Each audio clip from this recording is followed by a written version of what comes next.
Accountability versus ownership, part 3. This one's for the coaches.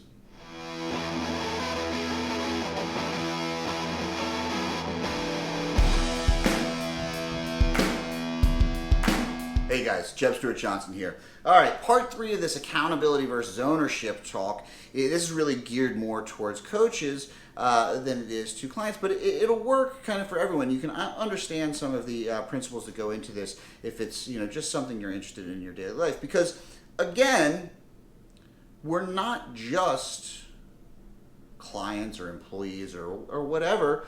When we move into an ownership mindset, we really become both the employer and the employee. We become everything, right? So at some point, these roles really kind of meld, and that's the point we're getting at. But from here, it's more about how do we direct people who maybe are having a hard time adjusting to this idea of ownership.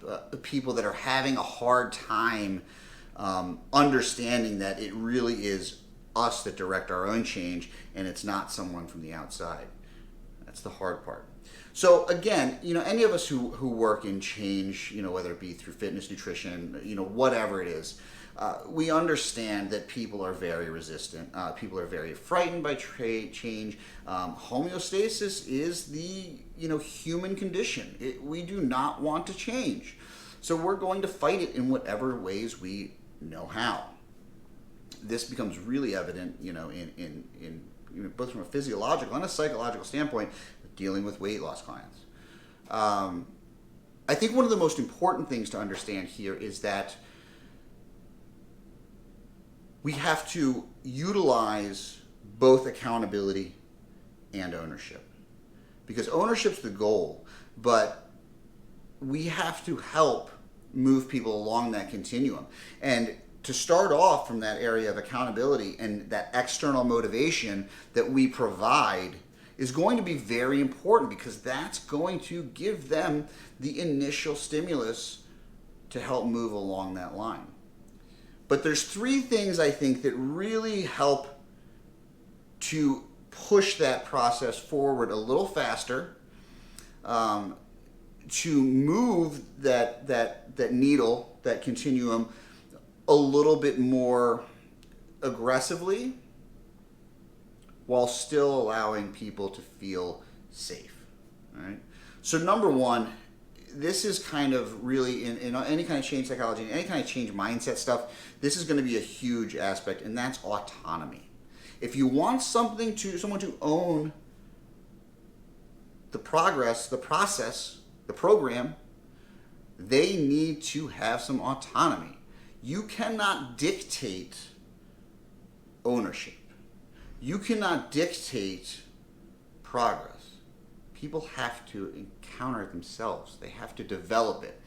And so the way we can move them into that process is through some autonomy. This is very simple. It doesn't have to be complicated. A very simple example might be, if you're a trainer and you're training someone, real simple, you want to do a single leg exercise with them. Be like, okay, so, hey, this is what we're going to do. How do you feel? Like, do you want to do rear foot elevated split squats, or do you want to do walking lunges? I'll let you choose. You're getting the exact same stimulus from them. You're getting maybe not exact. You're getting primarily the same stimulus. You're getting the same output, but all of a sudden they feel a little bit in control. And you start off small, start off with little things like that. 1 or 2 things that are a simple choice, and then slowly you can add choice, you can add variety, you can even add the point of, hey, you can do this or not. I really like telling someone, hey, so here's the choice. We can either do this or not. Now, it's something we will probably do within the next few weeks, regardless, but we start giving them the choice to try it now. Maybe they hold off. But maybe they actually take the step themselves that you want them to take down the road, and all of a sudden, they are owning this process. All of a sudden, they're the ones making the decisions for their progress. That is a huge internal motivating factor. All of a sudden, we have taken this from I am dictating, I am coaching, to You are deciding your own path. And that's when the coach relationship really starts to develop. So autonomy is number one. Number two, stop giving them all the answers. All these things kind of fall into some autonomy, but one of the hardest things that I have learned in coaching is I really want them to know all the stuff that I do. Most of them don't care. Most people don't give a shit about the Krebs cycle. They're never going to. It doesn't matter. It's just going to confuse them. It's just going to dirty up all this other important work they're doing. So we don't need to give every bit of information. A great thing I saw was, I forget who posted it, but there was a great quote. Someone says like, "Hey, why are we doing this? Or what are we doing this? Like, how much do you want to know?" and usually the answer comes is when their eyes start glazing over, because let's be honest, that's pretty much how most people react to things that we are really excited about. So it's, give them information, share in the process, ask them what they want to know or what they need to know or what they even really care to know. 'Cause sometimes they'll say something and they're like, I don't really care. My wife vocally, openly tells me all the time about all the things she doesn't care about that I get really excited about, which is helpful. So think about that.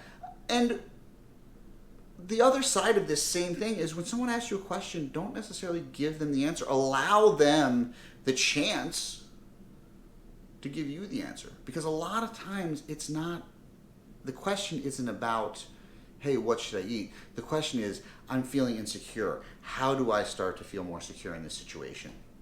Why don't you tell me? Why don't you tell me what your choices are? What do you think might work here? What do you think would be best? 99% of the time, they know the answer. It's just about building that confidence. And when they do give you that answer, wow, that's great.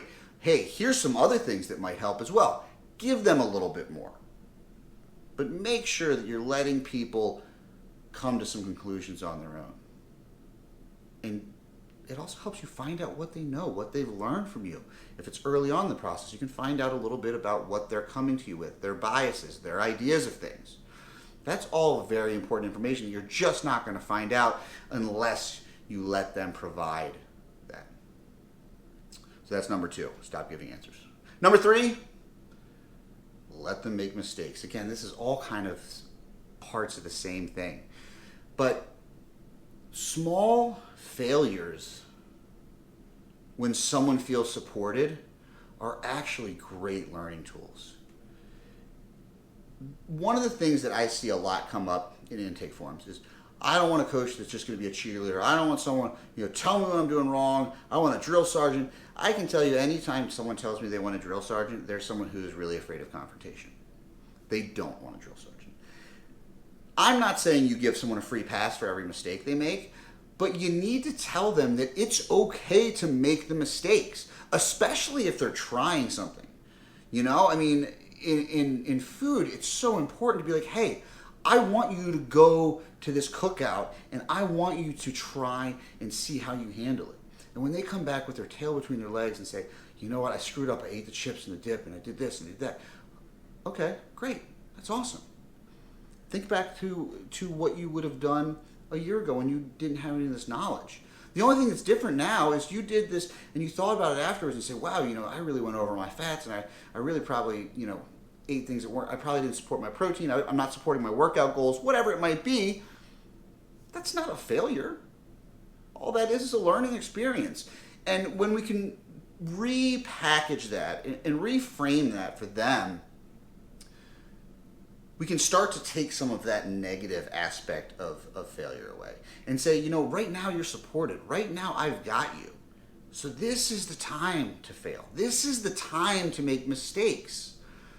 There might be a time when you don't have the support and the mistakes are going to be a lot harder. You're going to fall a lot harder. You're not going to have someone there to pick you up. And it's going to be a lot tougher to make your way back up. But right now, when you're supported, this is the time to do it.